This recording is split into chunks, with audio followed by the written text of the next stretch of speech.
मैं श्रीमती शुभांगी नाइक सरस्वती शिशु मंदिर गड़ा फाटक जबलपुर में रसायन शास्त्र का अध्यापन करती हूँ। कक्षा 12वीं के रसायन शास्त्र के अंतर्गत इकाई क्रमांक 1 ठोस अवस्था के क्रिस्टलीय ठोस जो होते हैं उनके विद्युतीय एवं चुंबकीय गुणों का अध्ययन आज हम करेंगे। विद्युतीय गुणधर्म। ठोसों में विद्युत प्रवाहित हो सकती है क्या? इसका उत्तर क्या होगा? हाँ, अर्थात ठोसों में विद्युत प्रवाहित होती है। तो विद्युत प्रवाहित होने का गुणधर्म जो है वह कहलाता है चालकता। चालकता के आधार पर क्रिस्टलीय ठोसों को प्रमुख 3 वर्गों में वर्गीकृत किया जाता है। जैसे विद्युत के सुचालक। सुचालक अर्थात जो विद्युत को प्रवाहित करते हैं। कौन से ऐसे ठोस होते हैं जिनमें से विद्युत प्रवाहित होती है? वह धातु एवं विद्युत अपघट्ट के जलीय विलयन जो होते हैं उनमें से विद्युत धारा प्रवाहित होती है। क्या कारण होता है कि धातुओं में से विद्युत धारा प्रवाहित होती है? तो हमें पता है कि धातुओं में धात्विक बंध पाए जाते हैं और धात्विक बंधों में धनावेशित आयन और इलेक्ट्रॉनों के बीच में बंध पाया जाता है। इस प्रकार से धात्विक बंध में पाए जाने वाले मुक्त इलेक्ट्रॉन जो होते हैं वह विद्युत प्रवाहित करते हैं।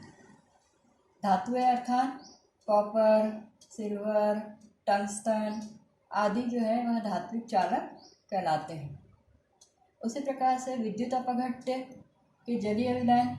हमें पता है विद्युत अपघट्ट अर्थात आयनिक क्रिस्टलीय ठोस जो होते हैं वो ठोस अवस्था में विद्युत धारा प्रवाहित नहीं करते, किंतु थोड़े से जब गीले किए जाते हैं अर्थात गलित अवस्था में अथवा जलीय विलयन उनका जो होता है वह विद्युत धारा को प्रवाहित करता है। यह विद्युत अपघट्ट 2 प्रकार के होते हैं। प्रबल विद्युत अपघट्ट अर्थात जिनका आयनन पूरा हो जाता है, 100% हो जाता है, तो वह चालकता भी बहुत तीव्र गति से प्रवाहित करते हैं। जैसे sodium hydroxide, hydrogen chloride, ammonium chloride, sodium acetate आदि के जलीय विलयन जो होते हैं वह प्रबल विद्युत अपघट्ट कहलाते हैं, उनके विलयन कहलाते हैं। और दुर्बल विद्युत अपघट्ट जिनका आयनन कम होता है और विद्युत प्रवाह जो है वह मंद होता है, वह कहलाते हैं दुर्बल विद्युत अपघट्ट। जैसे एसिटिक अम्ल, कैल्शियम हाइड्रोक्साइड, अमोनियम हाइड्रोक्साइड दुर्बल विद्युत अपघट्ट कहलाते हैं। इस प्रकार से यह कहलाते हैं विद्युत के चालक। अब ऐसे ही पदार्थ ठोस होते हैं क्रिस्टलीय ठोस जो विद्युत धारा को प्रवाहित नहीं करते, तो वह कहलाते हैं विद्युत रोधी। अर्थात ऐसे क्रिस्टलीय ठोस अथवा अक्रिस्टलीय ठोस जिनमें से विद्युत धारा प्रवाहित नहीं होती विद्युत रोधी या रोधक कहलाते हैं। जैसे सल्फर, फास्फोरस, लकड़ी, प्लास्टिक, रबर आदि जो होते हैं वह विद्युत रोधी कहलाते हैं। अब विद्युतीय गुणधर्मों को दर्शाने वाले तीसरे प्रकार के पदार्थ जो अत्यंत महत्वपूर्ण है जिन्हें हम अर्धचालक कहते हैं। अर्धचालक क्या होते हैं? ऐसे ठोस होते हैं जिनकी चालकता चालकों के और विद्युत रोधियों के बीच में होती है, उन्हें कहा जाता है अर्धचालक। अर्धचालक प्रमुख 2 प्रकार के होते हैं। एक तो N प्रकार के अर्धचालक, N अर्थात निगेटिव। हमें पता है कि इलेक्ट्रॉन जो होते हैं वह निगेटिव ऋणावेशित होते हैं, इसलिए उन्हें N प्रकार के अर्धचालक अथवा इलेक्ट्रॉन धनी अशुद्धि वाले अर्धचालक कहते हैं। और दूसरा प्रकार होता है उनका P अर्धचालक, P प्रकार के अर्धचालक अथवा धनावेशित अर्धचालक कहलाते हैं। अब हमें N प्रकार के अर्धचालक समझने हैं। हम जानते हैं कि आवर्त सारणी में 15वें समूह के तत्व कौन से होते हैं? नाइट्रोजन होता है, अधातु है, किंतु फास्फोरस, आर्सेनिक आदि जो 15 वर्ग के तत्व होते हैं उनमें 5 संयोजी इलेक्ट्रॉन होते हैं। अब इन तत्वों को यदि हम समूह क्रमांक 14 अर्थात कार्बन समूह के सिलिकॉन अथवा जर्मेनियम में मिलाते हैं तो क्या होता है, देखिए सिलिकॉन के बाह्य कोश में 4 इलेक्ट्रॉन पाए जाते हैं। हम अशुद्धि के रूप में कौन से तत्व को मिला रहे हैं, आर्सेनिक, जिसके बाहरी कोश में 5 इलेक्ट्रॉन पाए जाते हैं। तो सिलिकॉन में मिलाए जाने वाली यह जो अशुद्धि है 5 इलेक्ट्रॉनों वाली, उनमें से सिलिकॉन के 4 इलेक्ट्रॉन और आर्सेनिक के 5 में से 4 इलेक्ट्रॉन यह बंध बना लेते हैं और आर्सेनिक का 1 इलेक्ट्रॉन मुक्त रह जाता है। और ये जो मुक्त इलेक्ट्रॉन है इस मिश्रण में से विद्युत धारा के प्रवाह के लिए उत्तरदायी हो जाता है और इस प्रकार से ऋणावेशित इलेक्ट्रॉनों के कारण विद्युत धारा इस मिश्रण से प्रवाहित होने लगती है। तो सिलिकॉन धन आर्सेनिक के मिश्रण में उपस्थित मुक्त इलेक्ट्रॉन अर्थात ऋणावेश विद्युत प्रवाहित करता है, जिसके कारण निर्मित अर्धचालकता को N प्रकार की अर्धचालकता कहते हैं। इसके पश्चात P अर्धचालक, ध्यान दीजिए, जब समूह क्रमांक 13, अब हम कम इलेक्ट्रॉनों वाले तत्वों को मिलाएंगे। समूह क्रमांक 13 अर्थात बोरॉन समूह के फॉस्फोरस, बोरॉन समूह के एल्यूमिनियम और गैलियम अथवा इंडियम को जब हम समूह क्रमांक 14 अर्थात सिलिकॉन और जर्मेनियम में मिलाते हैं तो क्या होगा, सिलिकॉन जिसके बाहरी कोश में 4 इलेक्ट्रॉन है, गैलियम जिसके बाहरी कोश में 3 इलेक्ट्रॉन है, तो गैलियम के 3 इलेक्ट्रॉन सिलिकॉन के 3 इलेक्ट्रॉन से बंध बना लेते हैं। किंतु सिलिकॉन जिसमें हम अशुद्धि गैलियम की मिला रहे हैं तो सिलिकॉन का 1 इलेक्ट्रॉन मुक्त रहता है। अब ये इलेक्ट्रॉन यहाँ से हट जाता है तो यहाँ धनावेश निर्मित होता है और विद्युत धारा इलेक्ट्रॉन के कारण प्रवाहित होती है, लेकिन यहाँ धनावेशित केंद्र के निर्मित के कारण विद्युत धारा प्रवाहित होती है, जिसके कारण से धनावेशित केंद्र के कारण पॉजिटिव अर्थात P प्रकार के अर्धचालकों का यह मिश्रण बन जाता है।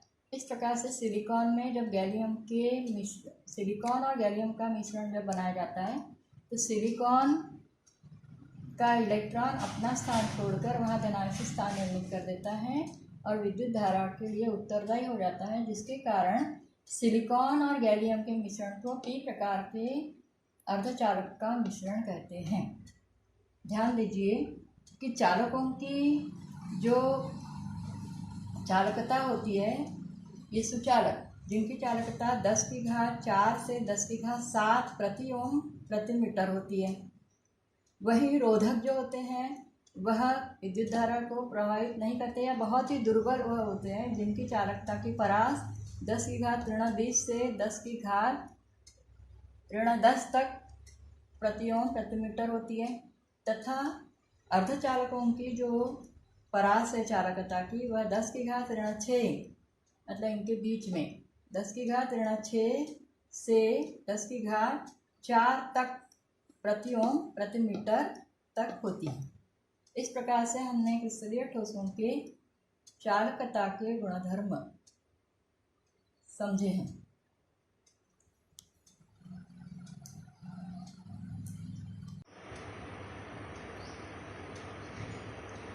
अब हम क्रिस्टलीय ठोसों के चुंबकीय गुणों को देखते हैं। चुंबकीय गुणधर्म 2 प्रकार के होते हैं, प्रतिचुंबकीय एवं अणुचुंबकीय।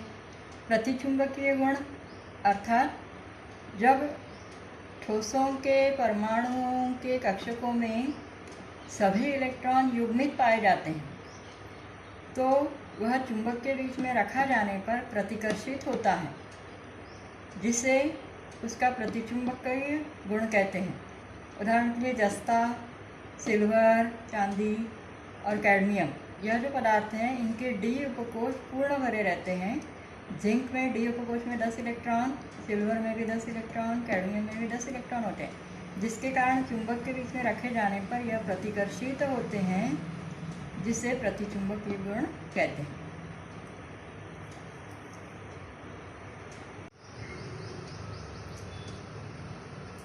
अब हम ठोसों के अनुचुंबकीय गुणों को समझते हैं। ध्यान दीजिए, यदि ठोस क्रिस्टलीय ठोस के यदि क्रिस्टलीय ठोस चुंबक के बीच में रखा जाने पर आकर्षित होता है तो उसे अणुचुंबकीय गुण कहते हैं या अणुचुंबकीय ठोस कहते हैं। क्या कारण है कि वह आकर्षित हो जाता है? आकर्षित होने का यह कारण होता है कि उनके परमाणुओं के कक्षकों में अयुग्मित इलेक्ट्रॉन पाए जाते हैं। अयुग्मित इलेक्ट्रॉन होने पर कोई ठोस चुंबक के बीच में रखने से आकर्षित होने का गुणधर्म अणुचुंबकीय गुणधर्म कहलाता है। जैसे कॉपर 2+ आयन जो बनता है, iron 3+ ion, VO2 vanadium oxide, यह जो है अणुचुंबकीय गुणों को दर्शाते हैं। यह चुंबकीय गुण ऐसा होता है कि चुंबक रहेगा तो वह आकर्षित होते रहेंगे, चुंबक हटा देंगे तो वह चुंबकीय गुण को खो देता है। जैसे यह जो है, मान लीजिए कि D उपकोष है किसी पदार्थ का जिसमें 10 में से 3 इलेक्ट्रॉन युग्मित हैं, 2 अयुग्मित हैं, तो एक भी इलेक्ट्रॉन यदि अयुग्मित है तो वह अणुचुंबकीय गुण को दर्शाता है। अभी हमने जो देखा, copper ion, ferric ion, vanadium oxide में वैनेडियम आयन जो होते हैं वह अणुचुंबकीय गुण को दर्शाते हैं। इसके पश्चात यह जो अणुचुंबकीय गुण है यह और 3 प्रकार का होता है, जिसमें लोह चुंबकीय गुण किसे कहते हैं? जिसमें अत्यधिक अयुग्मित इलेक्ट्रॉन होते हैं तो वह ठोस लोह चुंबकीय होता है। अत्यधिक, जैसे हमें पता है कि D उपकोष 5 कक्षकों में विभाजित होता है, तो उसमें 5 कक्षकों में यदि एक अयुग्मित इलेक्ट्रॉन है तो वह चुंबकीय गुण उसका लोह चुंबकीय गुण कहलाता है और उसे फेरो चुंबकीय भी कहते हैं। जैसे आयरन, कोबाल्ट, निकेल जो है वह फेरो चुंबकीय कहलाते हैं क्योंकि उनमें अयुग्मित इलेक्ट्रॉनों की संख्या अधिक होती है। इसके पश्चात और एक अणुचुंबकीय गुण का गुणधर्म होता है जिसे लघु लोह चुंबकीय कहते हैं। लघु लोह चुंबकीय या फेरी चुंबकीय उसको कहा जाता है। इसमें क्या होता है कि D उपकोष में अयुग्मित इलेक्ट्रॉन तो है लेकिन उनमें से सभी का चक्रण एक जैसा नहीं है। जैसे फेरो चुंबकीय में सभी चक्रण दक्षिणावर्त ऊपर की ओर है। फेरी चुंबकीय में क्या होता है, 5 में से किसी एक का चक्रण विपरीत हो जाता है। इस प्रकार से ऐसे चुंबकीय पदार्थ जो होते हैं वह कहलाते हैं लघु लोह चुंबकीय। इनका गुणधर्म थोड़े समय के लिए रहता है, फेरी चुंबकीय कहलाता है। जैसे Fe3O4, मैग्नेटाइट और हेमेटाइट वगैरह जो होते हैं ना, वो लघु लोह चुंबकीय अथवा फेरी चुंबकत्व को दर्शाते हैं। और अंतिम अणुचुंबकत्व में प्रतिलोह चुंबकीय गुणधर्म कैसा होता है, जिसमें अयुग्मित इलेक्ट्रॉन तो होंगे लेकिन एक के बाद एक चक्रण विपरीत होगा। एक का दक्षिणावर्त तो दूसरा वामावर्त, दक्षिणावर्त वामावर्त, दक्षिणावर्त, और इस प्रकार से विपरीत चक्रणों के कारण निर्मित होने वाला चुंबकत्व जो है वह कहलाता है प्रति अथवा विपरीत लोह अथवा फेरो चुंबकीय। जैसे कि Mn2O3 या वैनेडियम का ट्राइऑक्साइड, यह जो है प्रति लोह चुंबकत्व को दर्शाते हैं। इस प्रकार से अणुचुंबकीय ठोस फिर से 3 भागों में विभाजित किए जाते हैं: फेरो चुंबकीय, फेरी चुंबकीय और विपरीत फेरो चुंबकीय। इस प्रकार से आज के इस कालांश में हमने चुंबक के विद्युतीय गुण एवं चुंबकीय गुणों का अध्ययन किया है। धन्यवाद।